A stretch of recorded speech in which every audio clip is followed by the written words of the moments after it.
What is up, all you gamers, YouTubers, and all you roughnecks out there? It's your boy Dio Rico coming at you. It is Friday. Yes, I am totally late. I totally apologize. There's been a lot of issues that I've had, as I explained in my very last video. With this, I don't know if it's my computer, I don't know if it's the Roxio capture card or the software itself. There's something going on. I'm trying to get to the bottom of it. I seem to have worked out the bugs to where I at least can record videos, and I can you know, post them up, put a little narration over it. As far as adding music, I haven't really touched the whole graphics thing yet. I mean, yeah, you saw them like kind of fade in and all of that, but I mean, those are like the most basic things. I was trying to do something a little bit more elaborate today. Started to work, and then all of a sudden it just, when I tried to add the audio and do all that stuff, it just totally wouldn't allow it. So I don't, yeah, that's just kind of where it stands right now. And but again, I apologize for my absence. I am doing my best to try to get back on the scene. I don't know what else to call it. So here I am. I'm posting up. This is actually a gameplay that I recorded like 2 weeks ago. Never got to post it up. But yeah, so anyway, here it is. I'm playing as Lucas. A little bit later, I will play as Pit. I'm not even sure we'll get to that because I have a few things to talk about. I can't upload, obviously, the commentary that I had added to, or that I had said along with this particular gameplay. But yeah, in any event, here it is. I'm playing as Lucas, as you can see, just going through the classic mode, like I did.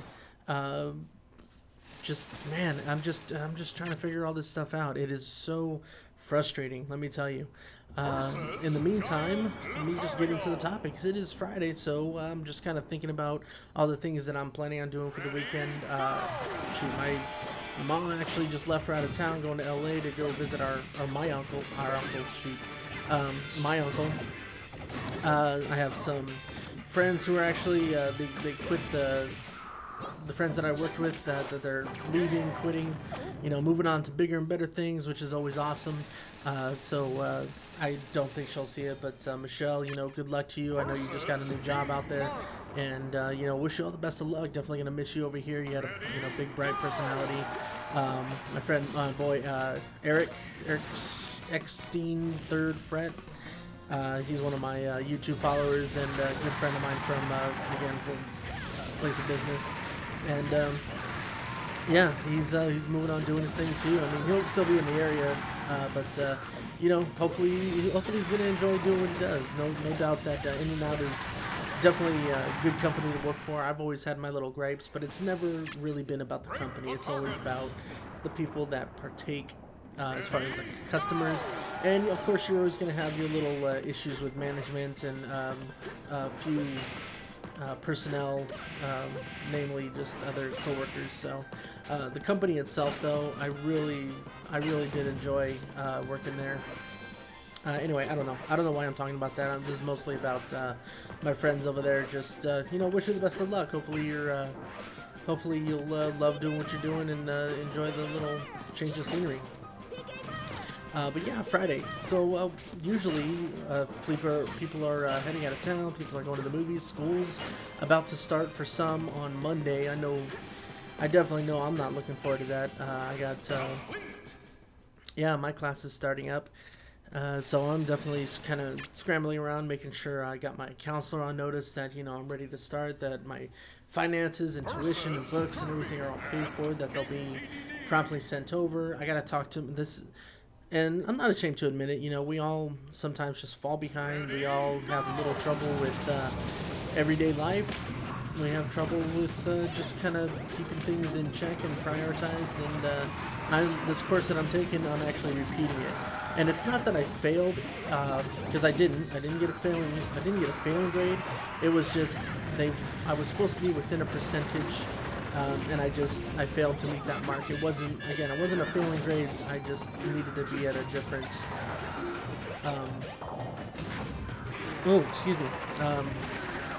needed to be at just a higher standard to be able to pass the course, and unfortunately I didn't do that. So repeating it. I gotta talk to my course instructor. Be like, you know what? I took this course. I have these assignments. If I like jazz them up, if I redo them, structure them a little bit more, can I still pass them off and use them as my assignments? Because I still got good scores on these. There was just a couple of assignments that, and I had argued this to my counselor. I had argued this in letters to the school administration, whatever you want to call them. And said I turned them in on time. I did what I thought was expected of me. I was given no credit. Can I get credit for this? And if that would actually put me in the passing marks and everything. They wouldn't do it. So yeah, that was that. So I'm ending up having to retake the course. Not a big deal. Definitely gonna be a struggle on the financial aspect. So. You do what you have to do until you do what you're meant to do. Pro tip. So school's coming up. Definitely looking to just kind of relax as much as I can this weekend until that happens. And by that, I'm talking about going to the movies. This past Monday, actually, I went and saw Teenage Mutant Ninja Turtles. Oh my goodness! And I had my reservations. I am a product and a child of the 80s and 90s, so I grew up with the old school Ninja Turtles, where it had Lord Krang, and Bebop, Rocksteady. It had Shredder and his foot soldiers, which were like robots. I grew up with the Ninja Turtles movies in the 90s, using Jim Henson's Muppet creatures and costumes, and it was just. I love that, with the exception of Ninja Turtles 3. Did not like Ninja Turtles 3. And TMNT, the whole CGI aspect, it was interesting. It was just a different take. I didn't really care for it. That was 2001, early 2000s. But this one, man, I totally dug it. Again, I had my reservations when I heard Michael Bay was coming out with the Ninja Turtles movie. I was just like, you know what, you had a good idea with Transformers. It started off awesome, and then it just totally tanked and went downhill. So I had my reservations. Did not. Once I saw the previews and everything, I was pretty much sold. I was just like, you know what, they actually look pretty badass. I want to give this a shot, and went inside. Ended up seeing my brother. Actually, ended up going to see it. And I had no idea that he was going to be there. So when I saw him, it was just like, oh, what's up, bud? And saw it together. He was blown away by it. He wanted to turn right around and just walk into another later showing and see it right then and there again. And I agree with him. I was totally... when you go into a movie with low expectations, it just makes everything all the more better. Even if it was like let's say it was like Geely or Transformers, Revenge of the Fallen. If you go into it with low expectations, when you come out of it, even as horribly as those movies did and as horrible as they were, they'll be decent enough to where it's like, oh, well, I was entertained. And this one, it was so much better than just being entertained. It created a whole different storyline, still kept with kind of a, what's the word? It kept its little childlike, I guess. I mean, obviously Ninja Turtles is for the kids. Let's not get that confused. Yeah, it's for the kids. And so it was a little cheesy in parts, the whole Michelangelo being like a surfer dude that you come to expect it. So I didn't hold that too much against him. The friend that I did end up going with, he was very harshly criticizing of the whole of everything. So, but anyway, I thoroughly enjoyed the movie. Shredder is a badass. I have never, when I was a kid, watching the movies and watching the cartoons and everything, they portrayed Shredder in this sense where it was just, you grew to really not like him. And of course he's a bad guy, he's supposed to be on the evil side, and he just wants to kill and rule everything. So you look at it, or you look at his role, and it's like, you just, oh, I hope they stop him. I was actually rooting for Shredder. Just the martial, even though it was like CGI martial arts, it was done very well. And Shredder just looked like a badass when he was going against these turtles. Definitely some key and really good changes to the storyline as far as how the turtles came to be, their involvement with April O'Neil, with just everything. And I can't, if they make another movie, I'm actually looking forward to seeing how the storyline develops, and you know, seeing where it goes. It was a very good, yeah, very good movie. I definitely recommend it. I wouldn't recommend it in 3D. From my experience, live action 3D is just never a good idea. Animation, sure, anytime, but yeah, live action, I wouldn't. And yeah, anyway, so Ninja Turtles. Today is the day that Expendables 3 comes out. You know, it's a bunch of 50, 60, and kind of old actors. You got Harrison Ford, you got Sylvester Stallone, Arnold Schwarzenegger's supposed to be in there. I think, Wesley Snipes, you got Dolph Lundgren, you know, you got all these action people. And that's all that it's supposed to be. It's just supposed to be this manly, shoot 'em up, just hardcore action, and I dig that. I mean, what guy wouldn't want it? What guy wouldn't want to see it, you know? Well, I'll tell you what, my friend, the same friend that was not digging the Ninja Turtles, he does not want to see that movie. And it's like, it's all about the action. I don't care if, you know, they're being cheesy about their lines, if they're, you know, they have stupid dialogue, if there's hardly any story. It's like, just blow something up and do it in a cool way. You know, do it John McClane style from Live Free or Die Hard. That was probably the best John McClane Die Hard movie, in my opinion. Obviously, I didn't grow up watching the old school BF. I mean, I love Alan Rickman in the first one. He's always an iconic actor. But in any event, Expendables 3, definitely looking forward to that. I still have to see quite a few movies from earlier in the summer. So I'm looking forward to just kind of taking advantage of this time that I have left before school ends, and you know, just go and have at it. Hopefully, those of you that are going to school too and have that same kind of time cramp, hopefully you take advantage of that too. Just take time for yourself, by yourself, with a friend. You know, relax.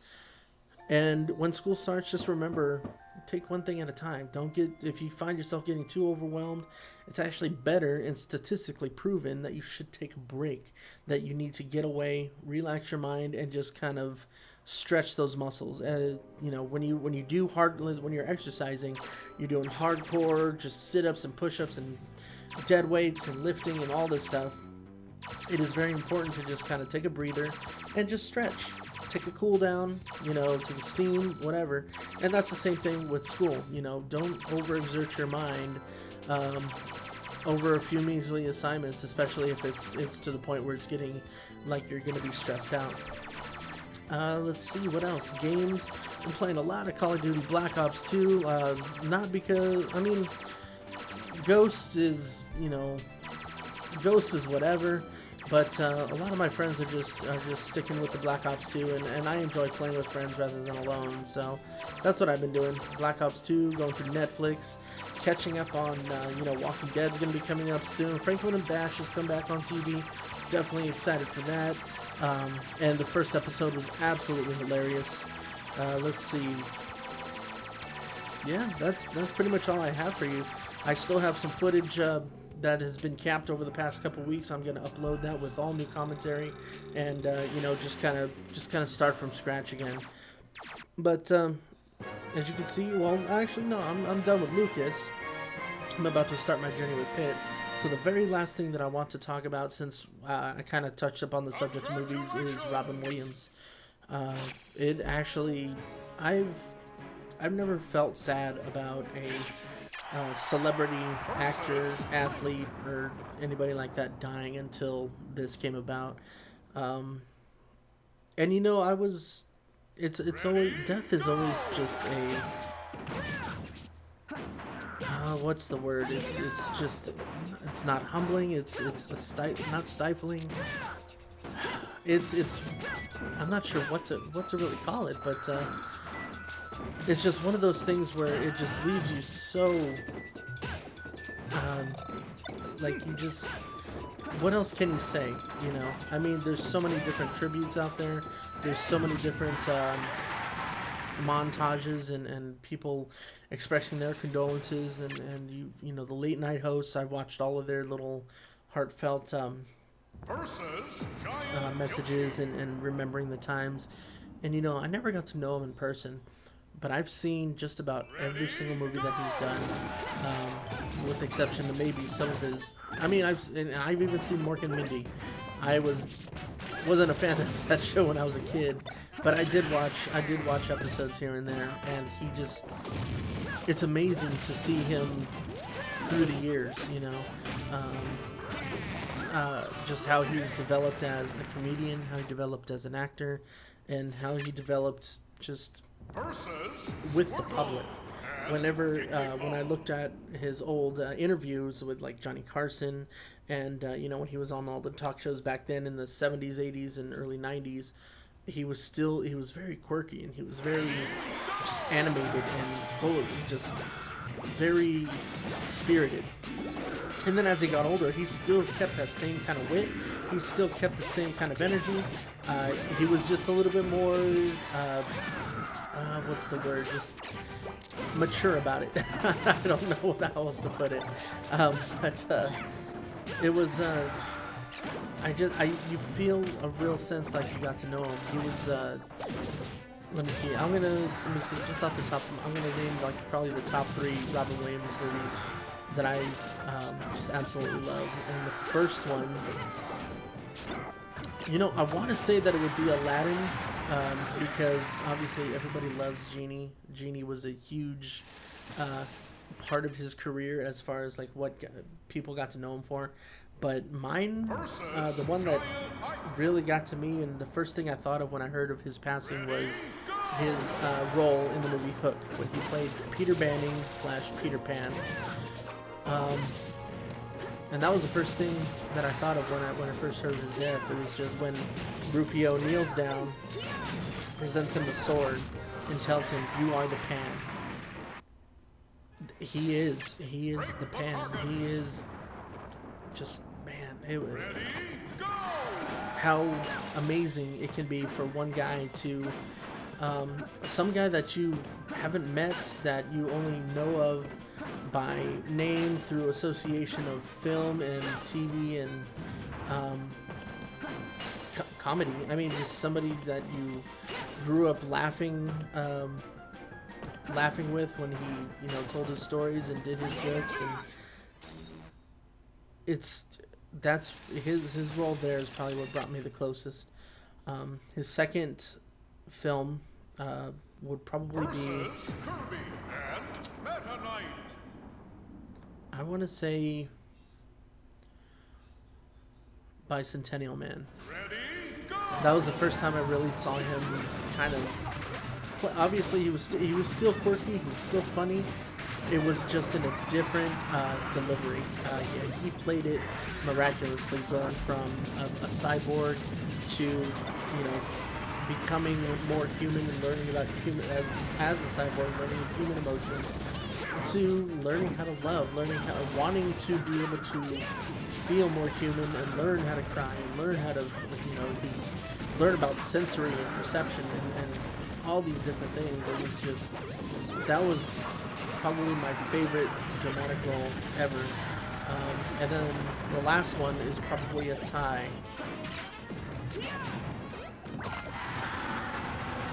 I'm gonna have to do top 5 because I can't even name the top 3, and they're all just kind of tied for this place. And this is Doubtfire, Good Will Hunting, and Aladdin. I cannot choose between those 3. Each one of them, like, kind of, when I watched him in Good Will Hunting, I felt like he played that psychiatrist therapist kind of role just awesome. And I, you know, with Matt Damon's character, he was obviously, you know, hurting from things from his childhood, and he always, you know, when they write dramatic roles like that, they always try to make him relatable to the audience. And there were a couple of things about him, not the severe things that you know, but that I could relate to him with. So when Robin Williams was breaking him down and trying to explain, like, this is the way it is, this is what you need, you know, you got to be able to open up and stop being insecure, kind of thing, I felt like I could relate to that. And so in a sense, he was talking to me. Mrs. Doubtfire, I mean, who doesn't love a good comedy when a guy dresses in drag? You know, the ones that I've seen with Tootsie, Juwanna Man, or what is that, not Boys Don't Cry, one of the guys, like an old 80s film, like those. Mrs. Doubtfire was just, I remember coming home, that was the first time I'd ever heard of Cypress Hill, believe it or not.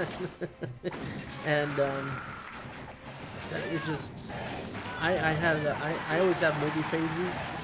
That movie, Mrs. Doubtfire, was probably one of my biggest movie phases as a child, aside from like Aladdin and oh shoot, I can't even think of the first one that I just named. Hook, excuse me. So Mrs. Doubtfire, yeah, I used to come home from school right away and I would just watch it all the time. That and Homeward Bound. But anyway, the last one, Aladdin. What can you say about Aladdin? I mean, that is probably my third favorite Disney movie of all time. Lion King, then Bolt, then Aladdin. It was, and you know, before that I had never heard of the 40 Tales, Alibaba and the 40 Thieves kind of thing, and didn't hear about any of that kind of stuff. But he was the genie. Like, you can't think of Aladdin and the genie and not think of, you know, Robin Williams portraying that voice. He made that part, and it was hilarious. He found out he could really sing, and he had some amazing vocal talent. So it was a really good, yeah, it was just a really good role for him, really good experience. Watching it, I remember being in theaters, going to see it, and trying to like imitate all the songs and just picking up on any and everything that I could, as far as the little quips and jokes and everything that came along with it. So, but yeah, I really don't know what to say about it. It really hurts thinking about how he's gone. I can't even imagine how I'm gonna sound when, Jim Carrey or Steve Martin, Martin Short, I love John Lovitz. I don't care what anybody says, but I absolutely love John Lovitz.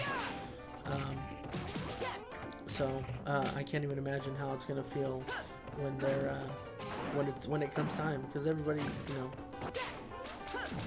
time comes sooner or later. But Robin Williams, man, hope you're rest in peace.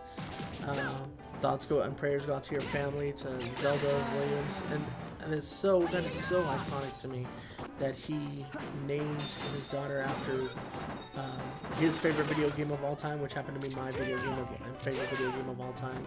As many people share that same kind of sentiment about The Legend of Zelda. But it is truly a sad time in comedy because of your passing, and it is definitely felt.